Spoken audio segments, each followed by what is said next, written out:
자, 여러분들 1차 강의는 잘 들으셨나요? 지금 조회수를 보니까 이제 많은 분들이 들으신 것 같고요. 1차 강의 때는 제가 주로 이제 블로그 관련된 내용들, 이제 이런 것들을 말씀드렸는데, 이제 2차 강의는 사실 블로그 자체에 대한 내용보다는 이 근본적으로 브랜딩이나 마케팅에 대한 내용을 좀 더 제가 좀 깊이 설명을 해 드리려고요. 이제 이게 별개인 것 같지만, 앞쪽에 저희가 배웠던 키워드 분석하는 방법이나 아니면 이제 뭐 블로그를 사용하는 거나 글을 쓰는 방법, 요번에도 또 배울 거예요. 좀 더 자세하게 배울 건데, 이런 것들이 사실은 제가 앞쪽에 알려준 1일차에 관련된 내용들은 기술적인 좀 부분에 좀 더 가까운 거고요. 원리나 이런 것들을 알려드리는 거고, 실제로 이 기술적인 것들은 어떻게 활용하냐에 따라 달라지죠. 제가 어떻게 방향성을 잡고 활용을 하냐에 따라 달라지는 건데, 이제 이 둘째 날이 실제로 이제 블로그를 활용하기 이전에 갖춰져야 하는 그런 것들이라고 생각하시면 돼요. 되게 근본적인 것들, 펀더멘탈한 것들이라고 생각하시면 돼요. 그래서 요게 어쩌면 여러분들의 그 사업체 혹은 개인 브랜딩을 하는데 훨씬 더 많은 그 이점을 가져다 줄 수 있다는 것을 반드시 기억하시고요. 잘 들어보셔야 돼요. 요거는 제 사례들을 가지고 한번 이제 설명을 드리도록 하겠습니다.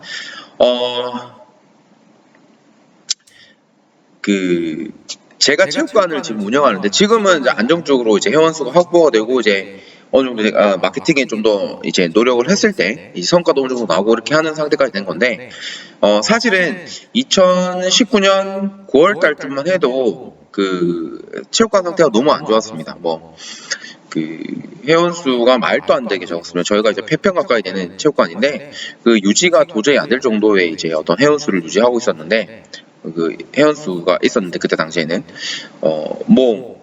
너무 이제 암울한 상황이에요. 그렇죠. 이제 매일매일 하루하루 이제 살아가는 게 힘들고, 매달 이제 어떻게 버티는 게 문제고, 사실 코로나 지금 요 시기 때도 대부분의 체육관들이 되게 힘든 시기를 겪고 있지만, 요때는 비교도 안 돼요. 그러니까 코로나 요 시기 때보다는 훨씬 더 힘든 시기예요. 저 같은 경우는 이 체육관을 거의 2년 동안 운영하면서 주기적으로 힘든 시기가 돌아오고 있는 건데, 어쨌든 간에 그때 당시가 제일 힘들었고요. 오히려 코로나 때는 제가 이제 운영하는 거에 대한 철학이나 이런 것들이 어느 정도 갖춰져 있다 보니까 이 피해를 최소화할 수 있었던 것 같아요. 지금도 이제 빠른 상태로 이제 원상 복구가 되고 있는 상태고요.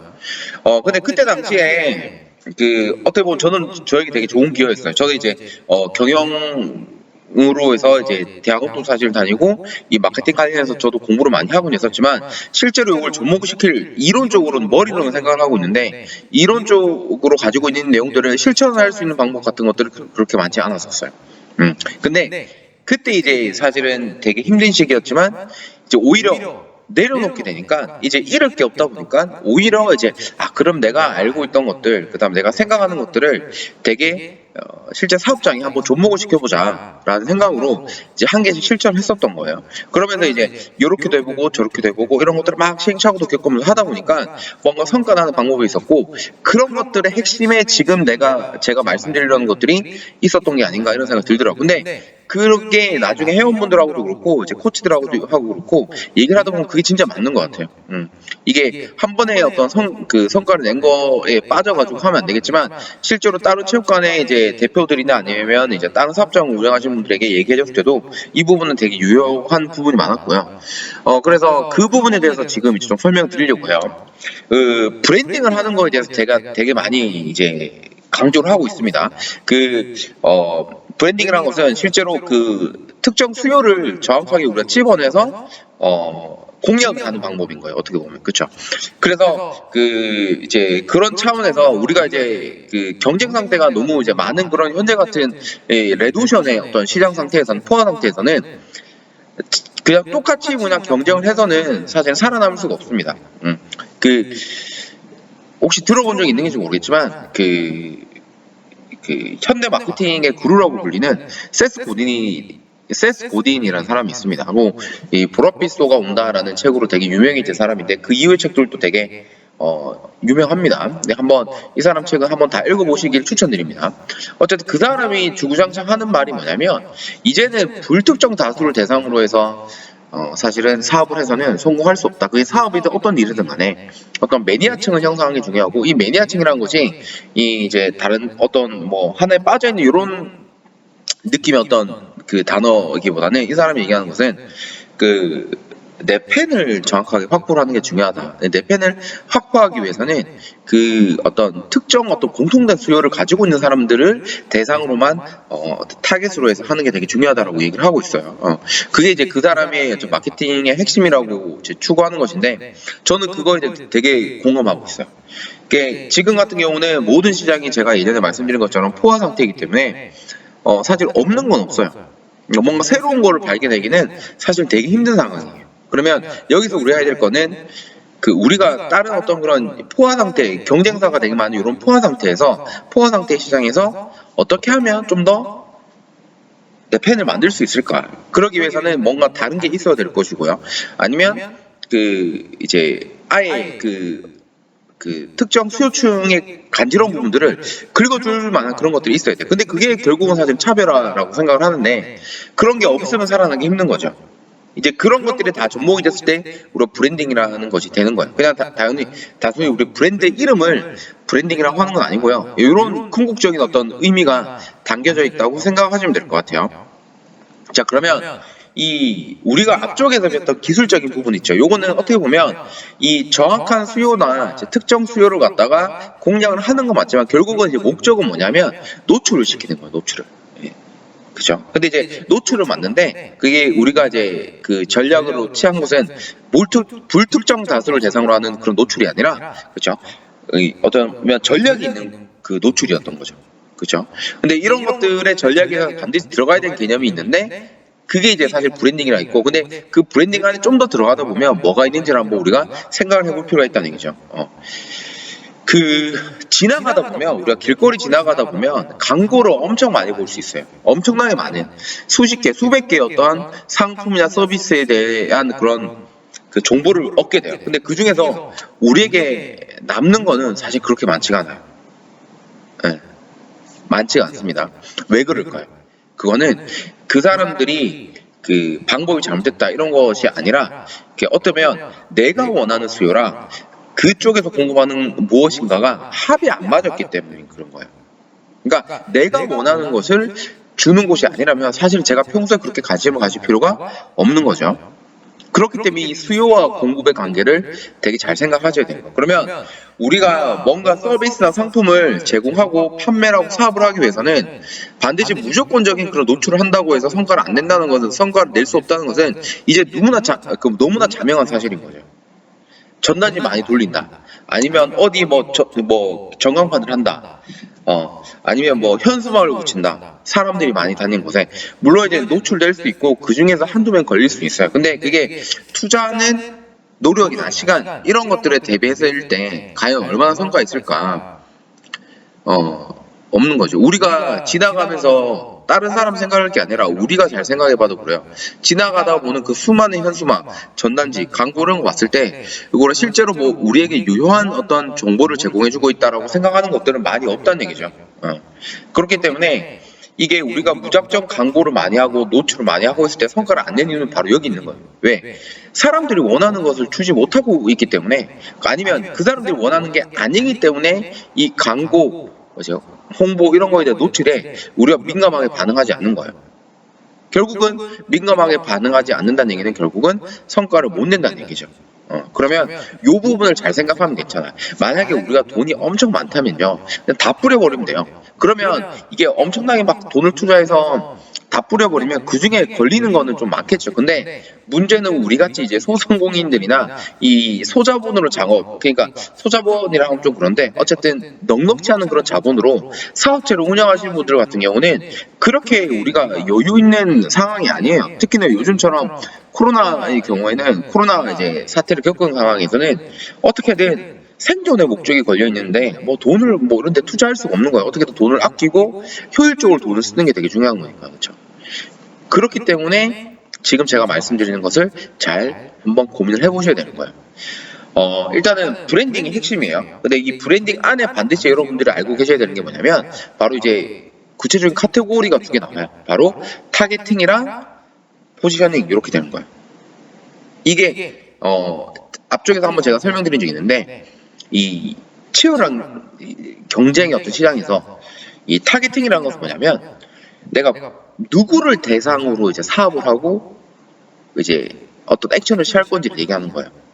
그렇죠? 예를 들어서 제가 이제 그 가르치는 그 크로스핏 같은 경우는 예를 들어서 너무 나이가 드신 분들도 할 수 있는 거지만 그런 분들보다는 좀 더 액티브하게 활동하고 싶은 사람들, 그 중에서도 뭔가 좀 으쌰으쌰 하고 싶은 분들, 그리고 그 중에서도 어떤 돈이 상대적으로 좀 더 많이 지불해야 되긴 하지만 헬스장보다는 많이 지불해야 되긴 하지만 상대적으로 짧은 시간에 어떤 운동 효과를 많이 볼 수 누리고 싶은 분들, 뭐 여러 가지 특징이 있는데 어쨌든 그런 것들을 그냥 단순히 어필하는 게 아니라 그런 것들을 원하는 사람만 타겟으로 하면 되는 거예요. 그냥 헬스장 가는 사람들 중에서 그냥 헬스장을 선택하는 사람은 대부분 다 어떤 사람들이냐면 이제 저렴한 가격에 자기 혼자 운동을 편하게 할 수 있는 비용 큰 부담 없이 그런 사람인데, 사실은 그런 사람이랑 우리가 체육관에서 목표로 하는 타겟으로 하는 사람은 좀 다른 거예요. 예. 그래서 이거를 정확하게 하셔야 되는 거고요. 요거를 하고 이제 모두를 할 수 있다. 모두는 할 수 있죠. 근데 그 모두 중에서 진짜 제가 가르치는 크로스핏에 대해서, 크로스핏이라는 운동에 대해서 관심을 가질 만한 사람은 이게 다가 아니라는 거죠. 그 중에 일부일 거예요. 그 일부만 타겟으로 하면 되는 거예요. 예. 모두가 다 할 수 있다는 의미와 그렇다고 모든 사람이 다 해야 된다는 거는 똑같은 말은 아니에요. 예. 내가 이 운동을 정말 좋은 운동이라고 생각해서 모든 사람이 하면 좋은 거라고 생각해서 추천한다 한들 그 사람이 이런 스타일의 운동을 안 좋아하면 사실은 뭐 결국 안 하는 거예요. 억지로 그런 사람들 데리고 와서 운동을 시킬 필요 없는 거예요. 그 사람들은 자기랑 맞는 스타일의 어떤 그런 곳에서 운동을 하면 되는 거예요. 그쵸? 그거에 막 มุ่밀 필요 없는 거예요. 왜? 다른 곳에서 찾아보면 또 이런 스타일의 어떤 운동을 좋아하시는 분들이 분명히 있을 거기 때문에 그분들만 타겟으로 하면 되는 거예요. 요게 중요한 겁니다. 억지로 모든 사람을 다 끌어들일 필요는 없습니다. 내가 원하는 사람을 타겟으로 하면 되는 거예요. 근데 여기서도 좀 더 그거를 그냥 뭐 활발하게 운동하는 거 좋아하는 사람 이렇게 막 막연하게 하기보다는 좀 더 어떤 구체적인 운동의 목적을 가진 사람들을 타겟으로 하면 좋겠죠. 요게 되게 중요합니다. 좀 더 제 이제 체육관 사례를 한번 설명드리도록 하겠습니다. 자, 일단은 타겟팅 요런 거예요.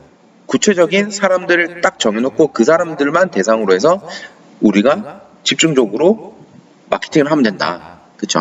그리고 이제 포지셔닝, 요 단어는 이제 어떤 거냐면 경쟁업체들이 있을 거 아니에요. 그쵸? 경쟁업체들이. 그쵸? 이 경쟁업체들 중에서 나는 과연 이 시장에서 어떤 위치를 차지하고 있는 사업장일까? 요거를 얘기하는 거예요. 예를 들어서 아까 이제 헬스장하고 만약 크로스핏을 비교를 한다 그러면 이제 이 두 개 중에서 뭐 어떤 차별성을 가지고 있냐 이런 거를 생각하면 되는데, 일단은 헬스장하고 단순히 비교를 한다면 이제 크로스핏 체육관은 그냥 기구나 장비를 대여해 주는 곳이 아니라 수업을 해주는 곳이다. 그래서 운동을 시키는 곳이 아니라 운동을 가르쳐 주는 곳이다. 라는 그런 장점이 있고요. 그 다음에 그 PT랑 비교했을 때는 뭐가 되냐면 PT보다는 가격이 좀 저렴하지만 그래도 이제 운동을 배울 수 있는 그런 그룹 수업으로 진행한다는 거. 그리고 또 뭐 있죠? 혼자 운동하는 게보다는 여럿이 같이 운동하기 때문에 좀 더 좋은 어떤 그런 흥이 날 수 있는 그런 운동이다. 요런 느낌의 이제 우리가 운동이다라는 것을 할 수 있는 거죠. 근데 이게 그 타겟의 이제 포지셔닝 같은 경우는 여러 업체들하고도 다 이제 할 수 있어야 되는 거예요. 비교했을 때 어떤 정확한 두드러진 특징이 있는지를 갖다가 본인이 정의를 내릴 수 있어야 돼요. 그래야지 나중에 상담을 하거나 아니면 글을 쓸 때도 그 부분을 어필해서 다가갈 수 있는 거예요. 그래야지 타겟팅이 될 수 있고 포지셔닝이 될 수 있는 거예요. 근데 이런 거 조심하셔야 돼요. 우리의 이 시장에서 포지셔닝은요, 필라테스입니다, 요가입니다, 크로스핏입니다, 아니면 뭐 이런 건 안 먹힙니다.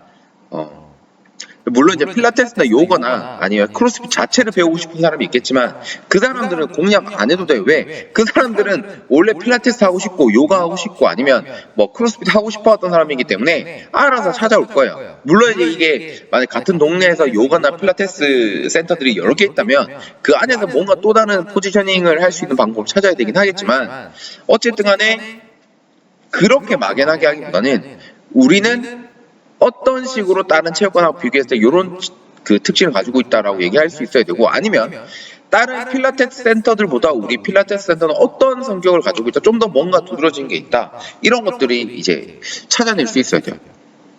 그거를 어디다 정리를 한번 해보세요.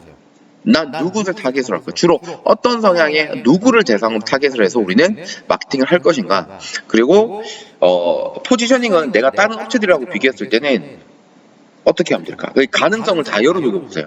그러니까 헬스장이나 예를 들어서 저 크로스핏 체육관 같은 경우는 헬스장이나 아니면 헬스장이나 뭐 필라테스, 요가 이런 것들 다 저는 주위에 있는 체육관이라면요 다 비교를 했을 때 우리가 어떤 장점이 있는지 이런 것들을 이제 만들어내기 시작했어요. 그런 것들을 막 정리하고 고민하기 시작했어요. 그게 제가 체육관에 이제 꼬꾸라졌을 때 하기 시작했던 첫 번째 작업이에요. 진짜. 요거부터 시작했어요. 자, 그래서 이 타겟팅, 이 포지셔닝 이런 것들을 정확하게 한번 고민을 해보셔야 돼요. 만약에 이거를 설명 못한다, 그러면 사실 마케팅 잘 진행이 안 돼요. 예. 뭐로 어필하실래요? 뭐로 내가 이제 누구를 타겟으로 할 것인지, 그 다음에 누구를 이제 타겟으로 할 것인지, 그리고 다른 업체랑 비교했을 때 내가 어떤 식으로 포지셔닝 할 수 있을지 이런 것들을 본인이 모르는데 어떻게 마케팅을 해요? 그러니까 앞쪽에 얘기했던 블로그 관련된 기술들 요게 안 돼 있으면 사실은 글쓰기도 잘 안 될 거예요. 요 작업이 잘 돼 있어야 돼요. 다 잘 돼 있으셔야 돼요. 아시겠죠? 자, 그러면 이런 걸 생각할 수 있어요. 이 포지셔닝이나 타겟팅을 할 때 이제 반드시 그러면 이제 요 과정에서 분석하셔야 될 게 나만의 강점은 무엇인가, 그 다음에 나만의 차별성은 무엇인가 이런 것을 또 생각을 해보셔야 돼요. 그런 것들 다 물고 늘어지는 거예요. 강점이 무엇이세요? 그 다음에 차별성은 무엇인가요? 생각해 본 적 있으세요? 자, 이 강점이란 거는 남들도 가지고 있는 것인데도 불구하고 내가 좀 더 두드러지는 것을 강점이라고 얘기를 하고요. 차별성이라는 것은 남들이 가지지 않은 것을 가지고 있는 걸 얘기하는 거예요. 근데 이게 잘 이용하면 잘 섞어서 쓸 수도 있어요. 그렇죠? 어쨌든 강점, 차별성도 좀 알고 계셔야 돼요. 이것도 한번 적어보시는 게 좋습니다. 내가 우리 체육관이 다른 체육관과 비교했을 때 강점이 무엇인지, 그리고 다른 체육관에서 가지고 있지 않은 그런 차별성은 무엇인지. 근데 이게 너무 신박한 걸 해도 안 좋아요. 그러니까 사람들은 낯선 거에 대한 거부 반응이 있기 때문에 이 차별성을 가질 때도요, 적당히 익숙하고 적당히 낯선 것이어야지 효과가 있습니다. 낯설면 어색해요. 네, 아시겠죠? 그걸 잘 알고 계셔야 되고, 그러면 제 체육관을 한번 생각을 해볼게요. 제 체육관을 생각해볼게요. 제가 처음에 체육관 상황에 앉았을 때 어떻게 이제 포지셔닝을 했었냐면, 일단은,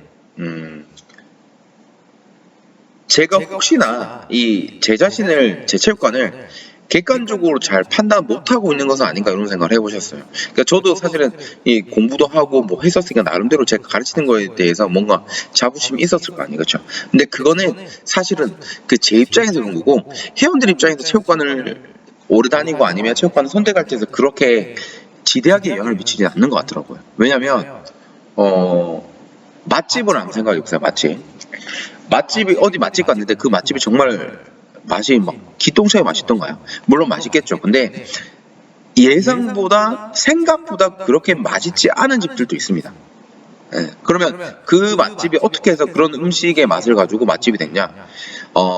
그곳이 맛집이 된 거는 절대로 그 음식의 맛으로만 결정되지는 않았을 거예요. 이게 거기서 제공해주는 서비스, 뭔가 독특한 서비스가 있다거나, 아니면 어떤 그 서비스 질이나 아니면 어떤 인테리어, 그리고 분위기, 뭐 그다음에 뭐 접근성, 아니면 뭐 독특한 뭐 여러 가지들이 되게 많을 건데, 어쨌든 간에 그런 것들이 잘 어울려졌을 때 상대적으로 다른 어떤 식당들보다 우월하다라고 했을 때 이 맛집이 되는 거겠죠. 예. 이게 절대로 맛으로만 그 맛집이 결정되는 것은 아니라는 걸 알고 계셔야 돼요. 뭔가 독특함이 있거나 다른 요소들이 같이 개입돼서 이 어우러졌을 때 그 맛집이 탄생하는 경우가 되게 많습니다. 체육관 마찬가지예요. 체육관 그러면 우리가 생각했을 때는 운동을 잘 가르치면 된다라고 생각하지만 이게 운동 잘 가르치는 게 되게 중요한데요. 어느 정도 잘 가르치게 되면 그 이상은 사실은 이게 회원들을 더 끌어모으는데 차별화되는데 크게 영향을 못 가져요. 사실 운동 가르치는 사람 주고 그 자기가 못 가르친다고 생각하는 사람 어디 있겠어요. 근데 잘 생각해 보면 이 체육관에서 운동을 잘 가르친다는 건 기본적으로 깔고 가냐는 거예요. 근데 그것만으로도 우리는 충분히 뭐 차별화된다 이렇게 생각해서는 안 되는 거예요. 되게 오만방자한 생각입니다. 그거는 본인 입장에서 생각한 거고 회원 입장에서 생각 못한 거예요. 이 체육관의 어떤 그런 흥행이라고 해야 되나? 이게 잘 성장을 하고 운영이 되는 것 같은 경우는 이 잘 가르치는 것도 중요하지만 그 이외에 뭔가가 있기 때문에 잘 되는 거예요. 사람들이 있는 거는. 예. 수업만 잘 가르친다고 되는 것은 아닌 것 같아요. 제가 봤을 때. 맛집도 그렇고 모든 유명한 집들이 다 그래요. 뭔가 그 순수하게 그 본질 이해의 것들이 있습니다. 제가 예전에 어떤 그 닭갈비집 맛집을 갔었는데 사실 맛은요 그저 그랬어요. 그냥 나쁘지도 않고 좋지도 않고 기본적인 어떤 그 음식점이 갖춰야 될 기본적인 음식 맛은 갖췄다고 생각하는데 되게 두드러지게 맛있고 그렇진 않았었는데 제가 인상 깊었던 게 뭐냐면 거기 계시는 그 종업원 아주머니께서 너무 친절하게 잘 대해주시는 거예요. 저는 그렇게까지 살갑게 대해주시고 정말 친근하게 대해주시고 그렇게 하시는 분을 본 적이 없는 것 같아요. 근데 제가 그 서비스에서 이제 만족을 하게 되니까 그때부터 맛이 또 더 맛있게 느껴지더라고요. 거기서 그러면서 여기는 확실히 맛집이네 이런 생각이 들더라고요. 그때 느꼈죠. 이게 100% 맛집이라는 것은 결국은 맛으로만 결정되는 것은 아니구나 이런 생각이 들더라고요. 체육관도 마찬가지인 것 같아요. 그게 100% 실력으로만 결정되는 거 아니에요. 그리고 뭐 장비 그거 되게 중요한데요. 장비 사실은 이게 장비가 좋고 안 좋고는 우리 이제 전문가들만 아는 거지 회원들은 잘 몰라요. 그러니까 어느 정도로 이제 불편함이 없을 정도로만 장비가 갖춰져 있으면 사실 장비도 큰 문제가 안 돼요. 예.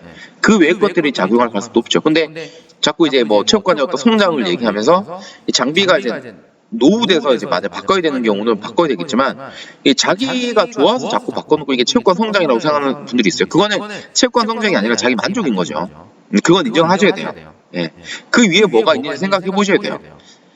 만약에 자기는 성장이라고 해놓고 뭔가를 계속 투자를 하고 있는데 그게 성과가 없다. 그러면 아마 한번 진지하게 고민을 해보셔야 돼요. 내가 뭔가 잘못 생각을 하고 있는 건 아닌지. 자기가 정말 큰 거는 놓치고 있으면서 자기가 원하는 것들, 자기가 이거라고 이제 판단을 내리고 싶은 것들만 신경을 쓰고 있는 건지 아닌지 생각해 보셔야 돼요. 네.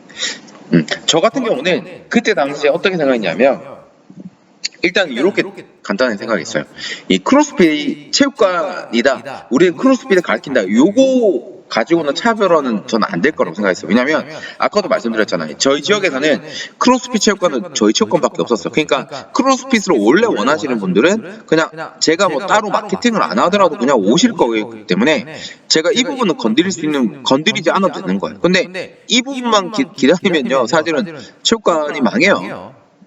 이제 크로스핏 원래는 생각하지 않았지만 다른 목적으로 운동을 생각을 했다가 이제 이 우리 체육관 크로스핏이라는 체육관을 이제 찾아오도록 만드는 게 되게 중요한 거죠. 그래서 이제 그때 당시에 타겟팅이랑 포지셔닝을 한번 생각을 해본 거예요. 그리고 그때 결정한 게 뭐냐면 이렇게 생각이 있었어요.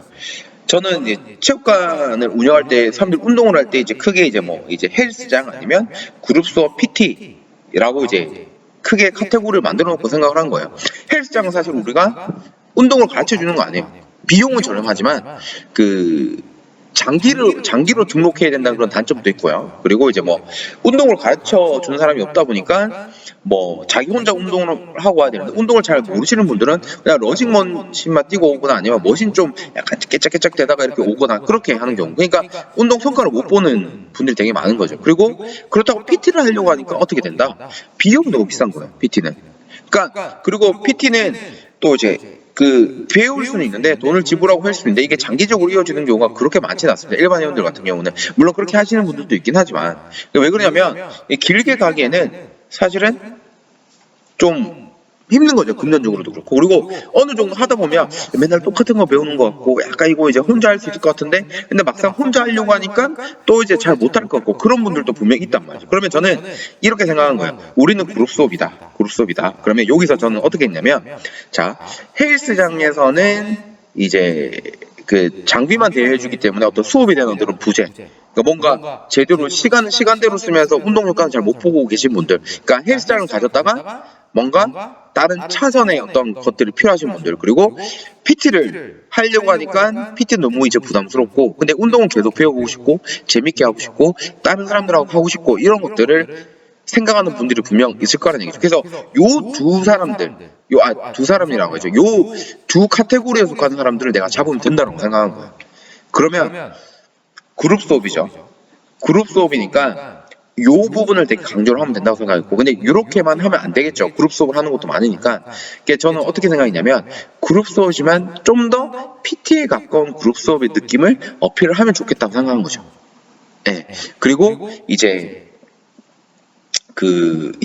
또 뭘 생각했냐면 이 운동과 관련된 것들은 이제 여기서 다 해결할 수 있도록 좀 했으면 좋겠다. 그래서 운동에 대해서 사람들이 많이 관심을 가지는 게 뭐 다이어트나 아니면 유산소 운동이나 뭐 근력 운동, 막 이렇게 고립 운동 이런 것들 여러 가지가 있을 수 있죠. 그런 것들도 체육관에서 다 다루면 좋겠다. 그래서 어떻게 보면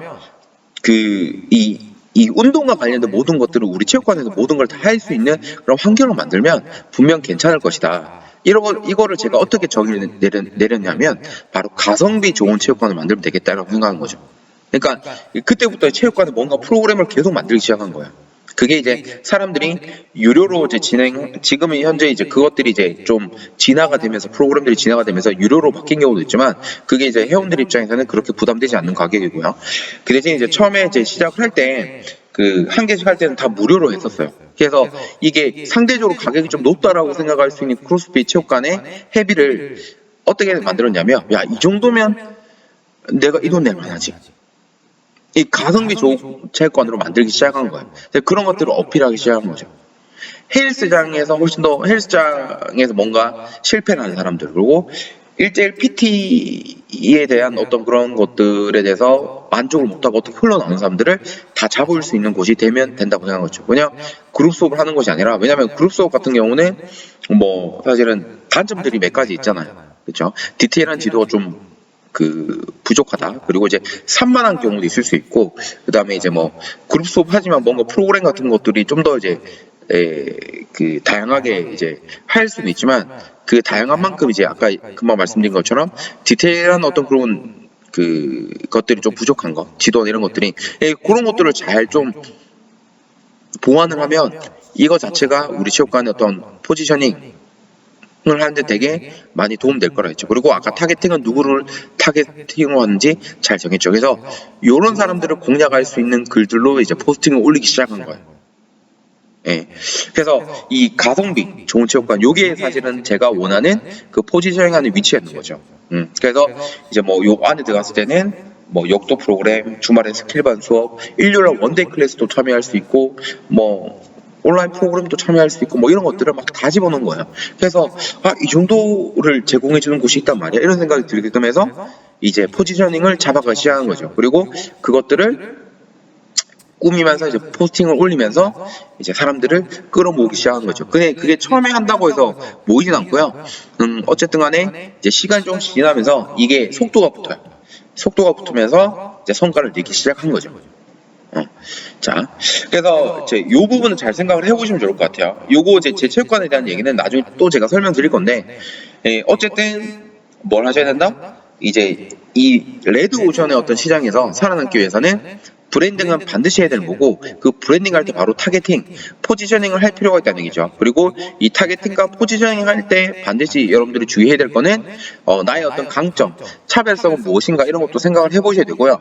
무엇인가 항상 새로운 것이 차별성이 될 수 있는 것은 아니다라는 것도 기억을 해주셔야 돼요.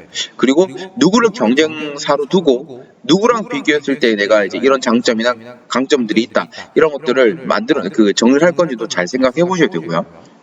하지만 뭐다? 나의 입장이 아니라 회원의 입장에서 생각해 봐야 된다. 회원들이 원하는 것들. 그죠? 그래서 요거를 판단할 수 있는 좋은 방법은 뭔가를 계속 했을 때 그게 체육관의 어떤 성장과 연결되지 않고 뭔가 크게 투자는 하고 있는데 성과가 안 나오고 있다면 진단을 할 필요가 있는 거예요. 그리고 이거를 회원들한테 직접적으로 묻기는 그렇지만 이 넌지시 이런저런 얘기하면서 물어보면요 회원들도 얘기를 해요. 그리고 이제 가장 좋은 부분은 출석률 이런 것들을 확인할 수 있겠죠. 출석률이 이 체육관에 대한 만족도가 높아지면 이제 전체 회원 수는 어차피 시간이 좀 지나야 되는 건데 이 회원 수가 느는 과정에서 이 출석률이 상당히 달라진다는 걸 느낄 수가 있어요. 네, 요거 잘 생각을 해보셔야 돼요. 아시겠죠? 자, 여기서 한번 끊고 가도록 하겠습니다.